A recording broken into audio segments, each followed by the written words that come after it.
I had just finished my shift and was standing in one of our forever long lines, waiting to cash out a few groceries I had the energy to grab before leaving. It was a busy Thursday afternoon. The entire store was bustling with people eager to grab clearance Halloween items now that the holiday was officially over. And why not? I grabbed a bag of candy and a dress I thought my niece would love for next year, at half off, even if she grew out of her Elsa phase. She might still use the dress for the hell of it, and at $7, it was a steal. I yawned into my hand and took my phone out of my pocket to reply to a few messages I'd been unable to get while on the clock. I wasn't really the type to glue myself to my phone and would put it away before I got to the cashier, who also happened to be one of my favorite people in the store. So I went through my replies quickly and pocketed the device once more. No sooner had I let go of it and felt the heavy weight slink into my pocket than it began vibrating and then ringing. Weird. I had forgotten to put the sound back on, having kept it on silent the entire day while I worked.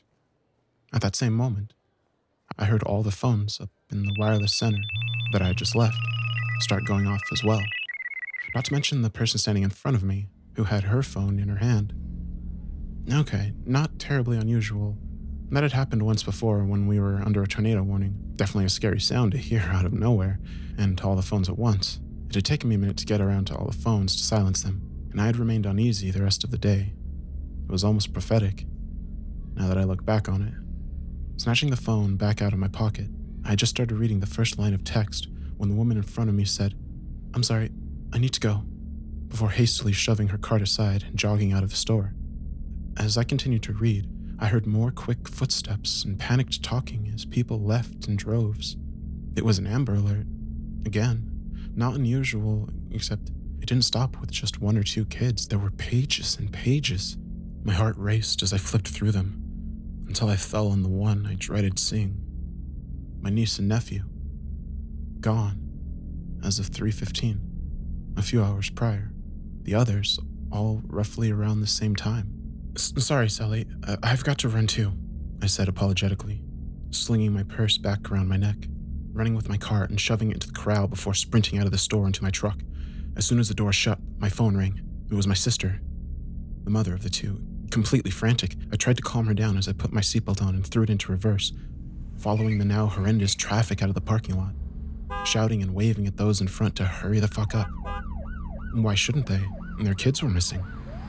Narrowly avoiding a collision at the intersection, I took the back road and sped up, police with lights on and sirens wailing, shooting from every direction as I banked onto a dirt road. My sister said she had to make more calls, and we ended the conversation only a moment before my mother called. I answered that and attempted to assuage her panic, yelling and crying as I made a sharp turn and tore down the road leading to my sister's house. She eventually calmed down enough to say that she would meet us there, and that call ended as well. More alerts continued to light up my phone as I stowed it under my jacket on the passenger seat. Emotion choking my throat as I turned into their driveway. My sister's fiance was pacing on the phone with what sounded like the police, demanding to know where his daughter and son were. Whatever answer they were giving clearly wasn't in place. Probably the same answer they were giving the multitude of other parents who were calling in to find out what the hell was going on.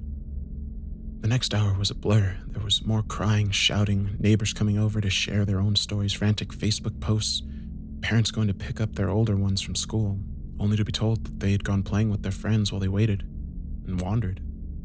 Babysitters letting their attention lapse for a moment while at the park, only to realize the child was gone.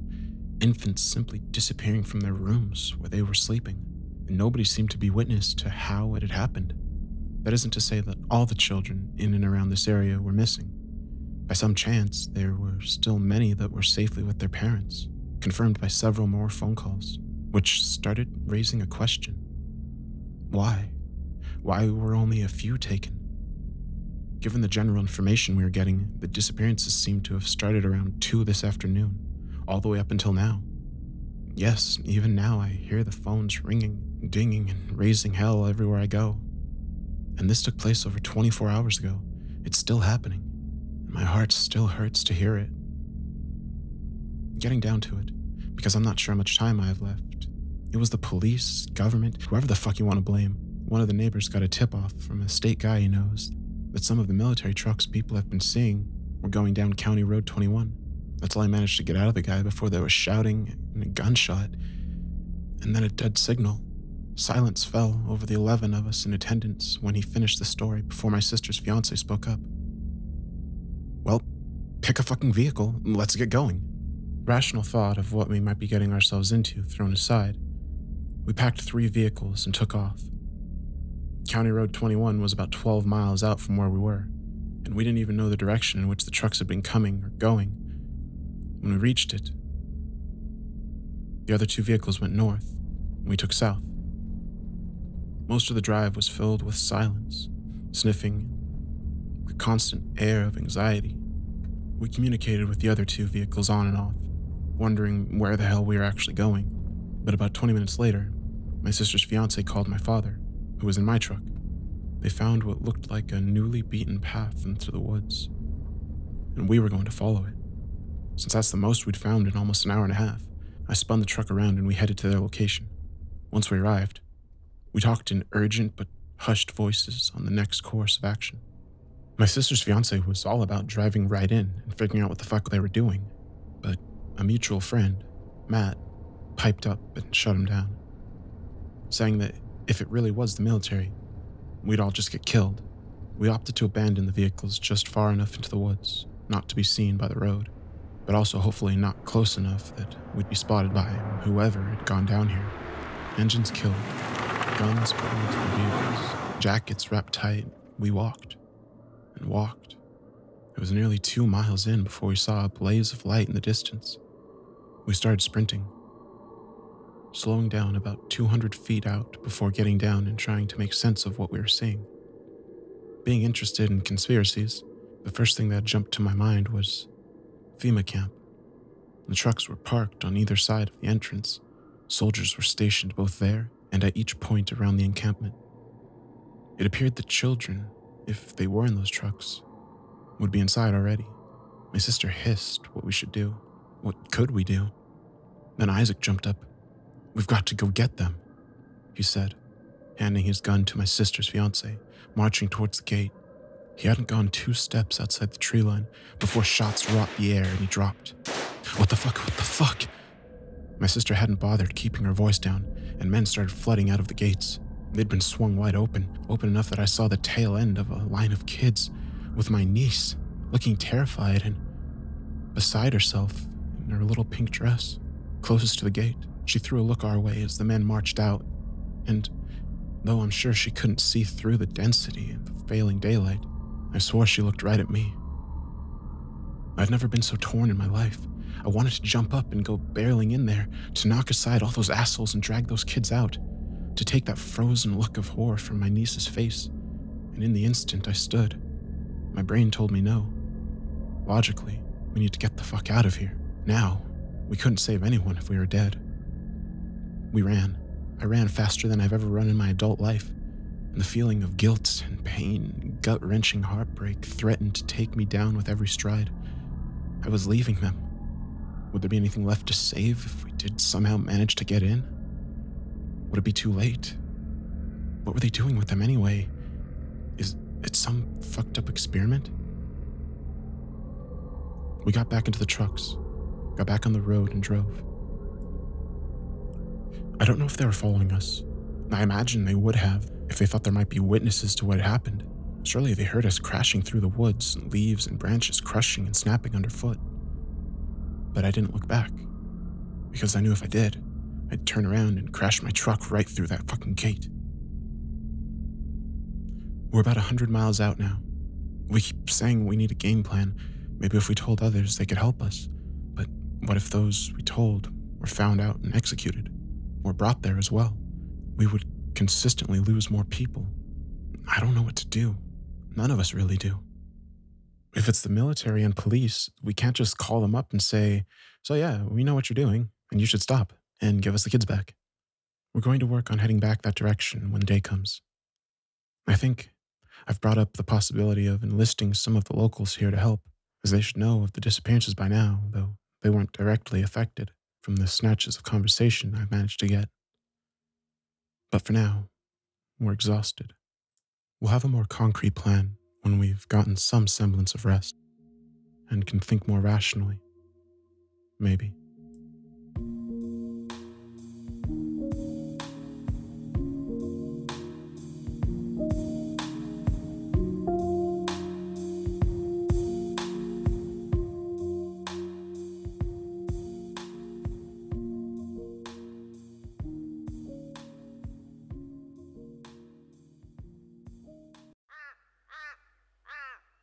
In college, I struggled to make ends meet.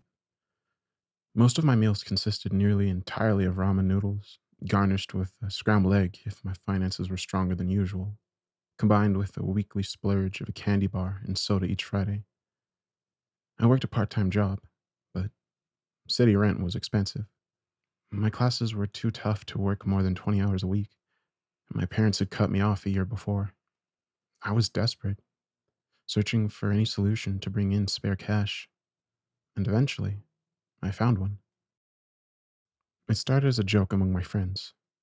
"You know, Tony," said one of my roommates, as I poured a sad portion of noodles and half a spice pack into boiling water. "Even the pigeons of this city have better meals than you do." "Meals?" countered another one of my roommates, laughing. "Hell, I bet they even have higher savings in their bank accounts than him." They laughed, and I ate my soup with a frown. But the idea stuck in my head. And that night, I lay awake, pondering. I'd often seen picked up spare change on the sidewalk on the way to class. Nothing huge, a penny here, a dime there, maybe a quarter if I was lucky, but that was just a small portion of the city. From end to end, there was likely a small fortune hidden in the labyrinth, small rewards gleaming from cracks in the sidewalk and among the weeds. I didn't have time to retrieve them, but someone did. And that someone was test subject number one, Jeffrey the Crow. I had made friends with Jeffrey the year before as he hobbled outside my apartment, pecking for food along the street. His beady eyes had squinted at me as I walked to class, following me as I ate a granola bar for breakfast, a splurge I could justify since I had worked an extra hour that week. He cried, flapping his wings to flutter just past my head to land on the path in front of me. "Get," I said, clutching the granola bar tight and trying to sidestep him. His head tilted as he shuffled to stand directly in front of me, and he cawed again, expectant, waiting for me to pay the toll to use his path. So I left him a tiny piece of the bar and continued walking, and Jeffrey never forgot my gift. Every morning he waited for me outside, and we developed a relationship, a one-way tribute where I would share a crumb, a noodle, or some other minute piece of food on my way to class. And over time, Jeffrey grew on me. Plus, I realized just how smart Jeffrey could be for a bird. For instance, after a month, he learned I never left the apartment on weekends, so he stopped showing up outside my door on those days. And after 2 months, he started giving me trinkets in exchange for the bits of food. They were always small, a bit of string, a button, maybe a hair tie, but every so often, maybe once every 2 weeks, Jeffrey would bring me a coin. And now, with the idea fresh in my head, I decided to capitalize on that. So every morning, Jeffrey brought me a coin. I gave him twice as much food, plus a raisin, which were his favorite treat.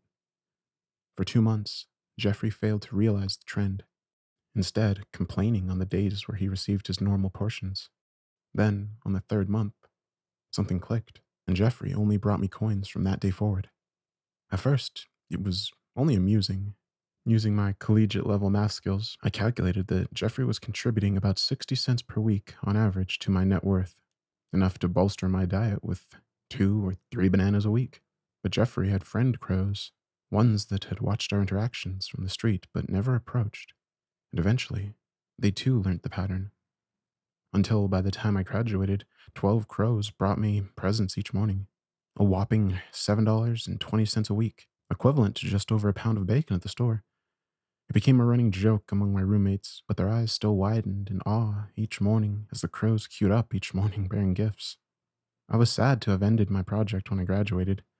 It had been fun, but I'd landed a job at a plant 6 hours north of my college, and this job brought home far more bacon than crows could. So I packed my belongings into my car, feeding Jeffrey one last time as I prepared to move into my new apartment. He squinted his eyes and hopped closer as I started the engine, and I frowned, sad to see him go. So, on a whim, I took Jeffrey with me. He didn't seem to mind the ride, especially the boiled peanuts I fed him from the gas station at our first stop, and he took a particular interest in the heating vents, fanning his wings out to absorb their warmth.